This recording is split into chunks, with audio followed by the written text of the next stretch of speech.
At some point, you probably learned to describe yourself in a very specific way. You learned to say that you were too sensitive, not necessarily because you believed it at first, but because it was the explanation that seemed to make everything else make sense. When something felt off and no one else noticed, it must have been you. When a conversation left you uneasy without an obvious reason, you assumed you were overreacting. When you sensed tension others denied, you quietly questioned your own perception. Over time, doubting yourself became a habit. You learned to smooth over discomfort, to downplay what you noticed, to trust the room more than your own awareness. And yet, something about this explanation never fully fit. If this were just sensitivity, why does your awareness often sharpen in moments that actually matter? Why do changes in people's behavior rarely surprise you? Why do situations unfold in ways you somehow expected, even when you could not explain how you knew? Sensitivity is supposed to blur judgment. It is supposed to distort reality. But what you experience is not distortion. It is pattern. The kind that does not announce itself, but proves accurate after the fact. So consider a possibility that is rarely offered. What if this was never about feeling too much? What if your brain learned, early on, to pay attention in ways most people never needed to? What if what you have been trying to suppress is not a flaw in your character, but a perceptual system that developed for a reason? That would not mean there is something wrong with you. And it would not mean there is something exceptional about you either. It would mean your mind adapted to its environment, learned quickly, and kept using that adaptation long after it stopped being necessary. And if that is true, then the real issue is not your perception. It is that no one ever helped you understand what it actually is, or how to live with it without constantly turning it against yourself.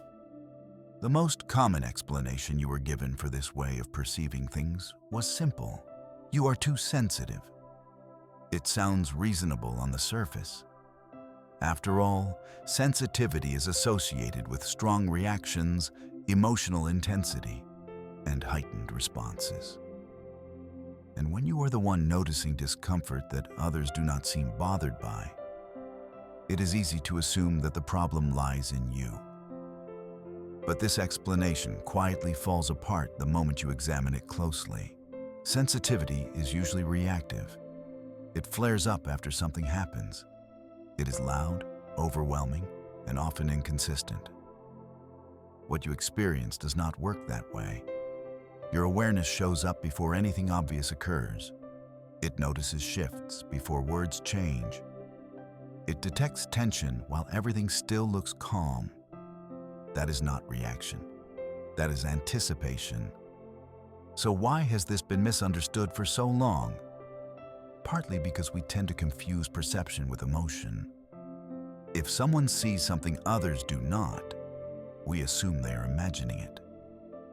If someone feels unsettled without clear evidence, we label it anxiety. And if someone notices patterns that make others uncomfortable, we dismiss it as overthinking.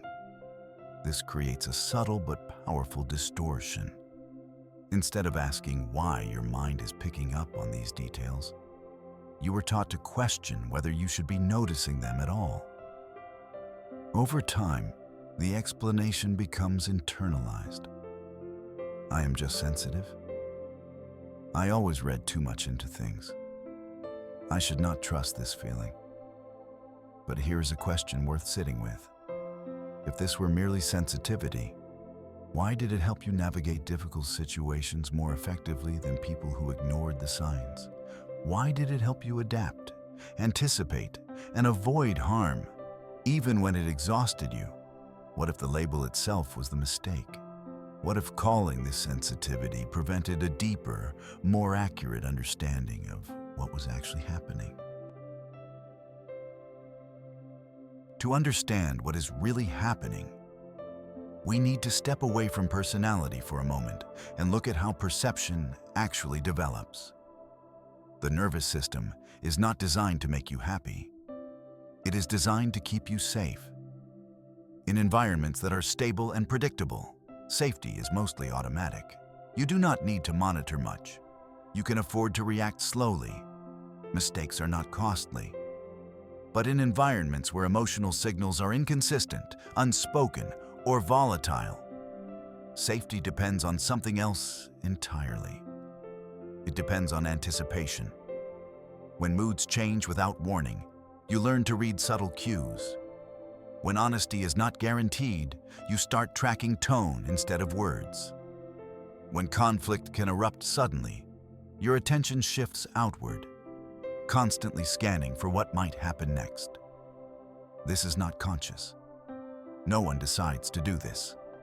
The nervous system simply learns that early detection reduces risk. Over time, this creates a specific kind of perception.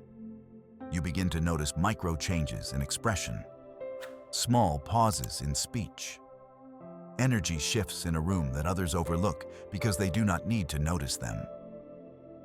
What is important to understand is this: none of this requires heightened emotion. In fact, the more accurate this system becomes, the quieter it often feels. Emotion would interfere with detection. Clarity requires calm. So instead of becoming overwhelmed, your awareness becomes precise. Instead of reacting loudly, you adjust internally. This is why the label of sensitivity is so misleading. What developed was not emotional excess. It was cognitive vigilance. A perceptual system trained early to recognize patterns quickly, because missing them once mattered more than missing them now. And once the nervous system learns this skill, it does not simply unlearn it when circumstances change. It keeps doing what it was trained to do, even long after the original environment is gone. A perceptual system like this can be remarkably useful. It helps you anticipate problems, navigate complex emotional situations, sense when something is not safe, even when everything looks fine on the surface. But usefulness comes with a cost, especially when the system never turns off. The nervous system does not know when perception is no longer necessary. It only knows that it once worked. So it keeps scanning, keeps monitoring, keeps checking for shifts, inconsistencies, and unspoken tension. Over time, this constant outward focus begins to drain something essential. You may notice how difficult it becomes to relax, even in calm environments. How your body stays alert when there is nothing specific to respond to. How silence does not feel restful. It feels like waiting.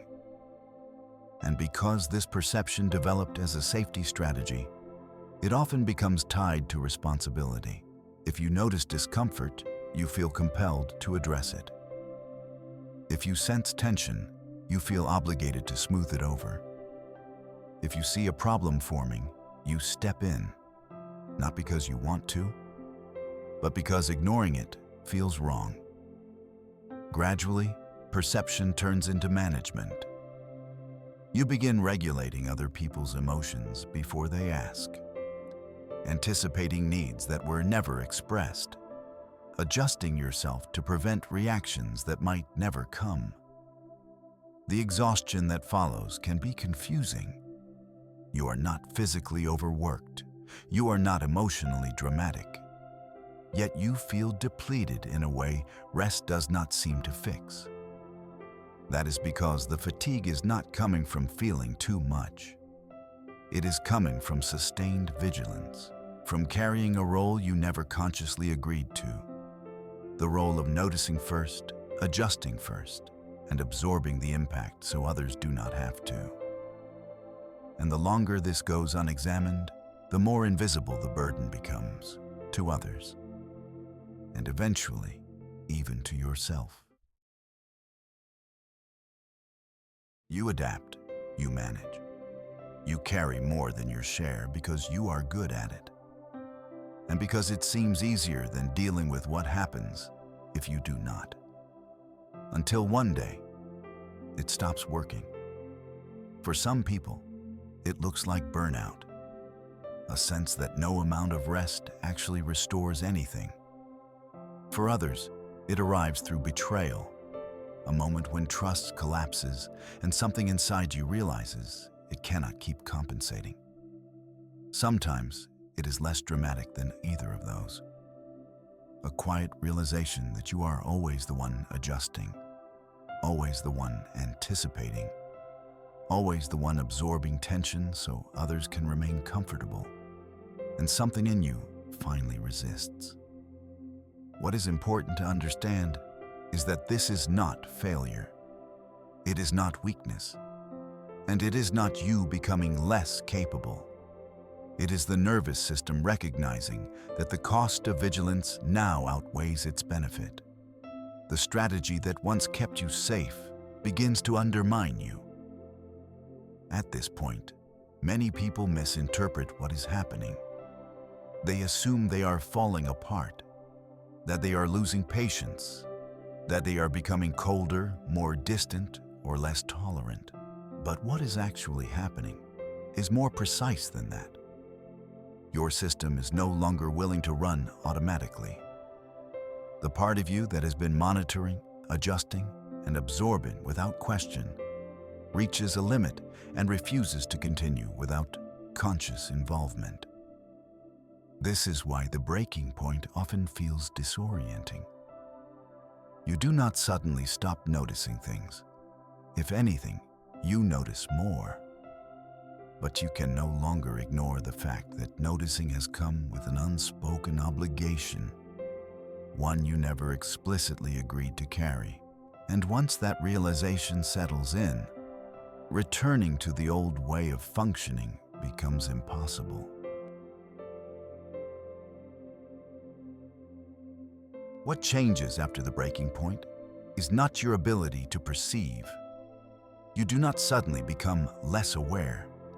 You do not stop noticing patterns, shifts, or undercurrents. What changes is how that perception operates. Before, it ran automatically. It reacted before you had time to decide. It adjusted before you even realized there was a choice. Perception moved straight into action. Now, a pause appears. You still notice the tension in a room, but you do not immediately move to relieve it. You still sense when someone is uneasy, but you do not rush to manage their feelings. You still recognize when something is off, but you allow yourself to sit with that information instead of fixing it. This pause can feel uncomfortable at first. You might wonder if you are becoming detached, if you are losing compassion, if you are doing something wrong by not stepping in. But this pause is not distance. It is regulation. For the first time, perception becomes information, not obligation. You begin to separate noticing from responsibility, awareness from action, understanding from self-sacrifice. This is the shift most people misunderstand. They think growth means becoming less sensitive, less affected, less involved. In reality, it means becoming selective. You start choosing when to engage and when to hold back, when to respond and when to let others carry their own emotional weight. When your perception serves a situation and when it only drains you. This does not make you colder. It makes you clearer. And clarity, especially after a lifetime of automatic vigilance, can feel unfamiliar enough to be mistaken for loss, when in fact, it is the beginning of agency. When perception becomes conscious rather than automatic, something subtle begins to change in your relationships. Not because you announce new boundaries, not because you confront people, and not because you deliberately pull away. The change happens because you stop compensating. You no longer rush to fill emotional gaps. You no longer smooth over discomfort before it is acknowledged. You no longer take responsibility for moods that are not yours to manage. And without realizing it, you begin to reflect patterns instead of absorbing them. When someone approaches you with unspoken tension, you do not resolve it for them. When someone projects frustration, you do not translate it into reassurance. When a dynamic relies on your adjustment to function, you simply stop adjusting. This is often misinterpreted. Others may say you have changed, that you are colder, distant, or less supportive, that you are no longer the same person. But what they are actually responding to is the absence of something that used to stabilize the interaction. Your automatic participation. For people who are comfortable regulating themselves, this change barely registers. They adapt easily. Conversations remain honest. Connection stays mutual. But for people who unconsciously relied on you to manage tension, the effect is unsettling. Without your compensation, their patterns become visible to you and sometimes to themselves. This is why clarity can feel confrontational even when nothing is said. You are not mirroring emotions. You are mirroring structure. You are allowing interactions to unfold as they are, rather than shaping them into something safer for others. And this does not require effort or intent. It is simply what happens when perception stops being used to protect the system and starts being used to understand it. There is a phase that often follows this shift that few people talk about openly. It is quiet. It does not look dramatic, but it can feel deeply unsettling. As old dynamics loosen, something familiar disappears.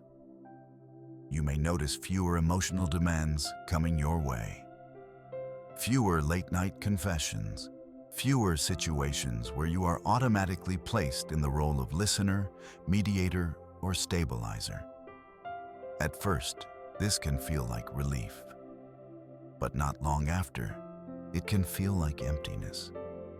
Not because you have lost connection, but because the kind of connection you were used to was built around your availability rather than mutual presence. When that structure dissolves, you are left with a strange question. Who am I when I am no longer needed in the same way? For many people, this is the most uncomfortable part of the process. Noticing that some relationships do not deepen once you stop over-functioning. Realizing that certain bonds depended more on your vigilance than on genuine reciprocity. Discovering that being valued for what you do is not the same as being valued for who you are. This can bring loneliness, even when you are surrounded by people. But this loneliness is not a sign that something has gone wrong.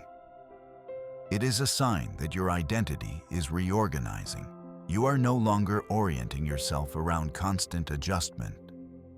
You are no longer defining closeness by how much you absorb or anticipate.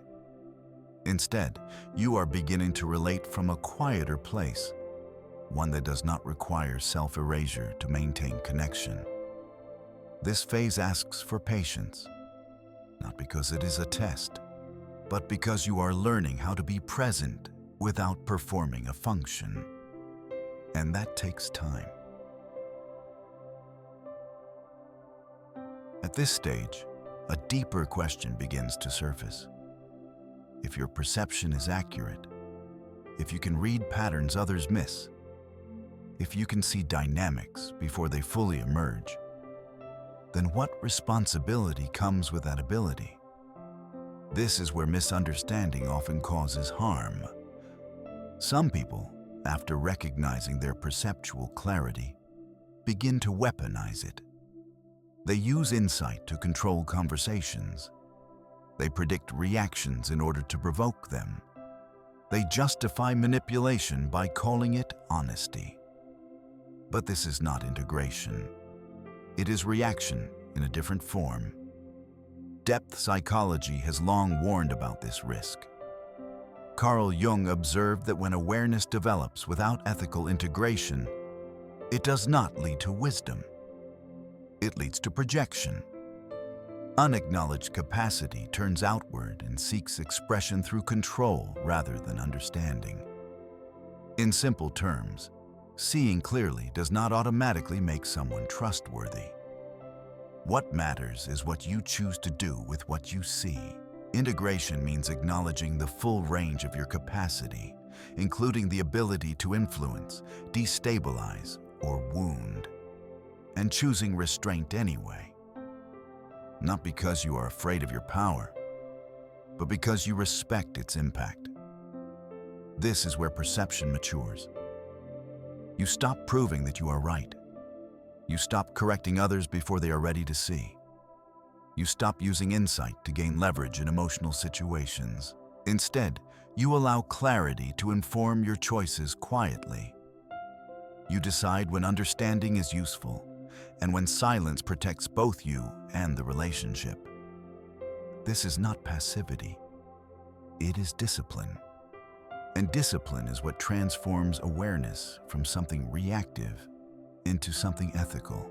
As this understanding stabilizes, something important shifts inside you. You stop needing constant confirmation from the outside, not because you have become detached or indifferent, but because you trust your own perception enough to stand quietly within it. You no longer measure yourself by how well you anticipate others. You no longer define your worth by how useful you are in emotional situations, and you no longer confuse being needed with being connected. This is where identity begins to reorganize around choice rather than reaction. You still notice what others miss. You still sense shifts, patterns, and undercurrents. But now, you decide what to do with that information. Sometimes you engage. Sometimes you do not.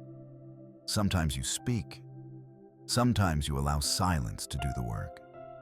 What is different is that these decisions no longer come from fear. Fear of conflict, rejection, or disapproval. They come from alignment. You act when action serves clarity. You withdraw when withdrawal preserves integrity. And you no longer apologize for either. This is why people often misunderstand this phase. From the outside, it can look like confidence, or distance, or even coldness. But internally, it feels more like steadiness. You are not bracing yourself anymore. You are not scanning for danger. You are present. And presence has a different quality than vigilance. It does not rush. It does not perform. It does not seek to manage outcomes. It simply allows you to meet situations as they are, without abandoning yourself in the process. This is not a dramatic transformation. It is a quiet one. But it is also the point where perception finally stops being something that happens to you and becomes something you use deliberately. What you have been calling sensitivity was never the whole story. It was a partial explanation, one that focused on how things felt, without ever asking why your perception worked the way it did. Once you see that more clearly, something important changes. You stop trying to suppress what you notice. You stop arguing with your own awareness. And you stop treating perception as something that needs to be justified. Not because you have become certain about everything, but because you no longer assume that noticing is a mistake. The work now is not to feel less. It is to understand when your perception is asking for action and when it is simply offering information. That distinction matters. Because when awareness runs without choice, it exhausts you. But when it is guided by intention, it becomes stable. You do not disappear into other people's emotional worlds anymore. You do not brace yourself for what might happen next. And you do not measure closeness by how much you absorb. You remain attentive, but not tense. Present, but not overextended. And perhaps most importantly, You begin to trust that you do not need to explain yourself into legitimacy. Your perception does not need permission to exist. It only needs understanding. Once that understanding is in place, there is nothing dramatic left to prove. Just the quiet confidence of knowing what you see, choosing how you respond, and allowing that clarity to shape your life without turning it against yourself. If something in this stayed with you, let it. You do not need to resolve it right away. You do not need to turn it into a conclusion. Understanding often arrives quietly, as a shift in how something familiar is seen, rather than as a sudden answer. Before anything else, thank you for spending this time here.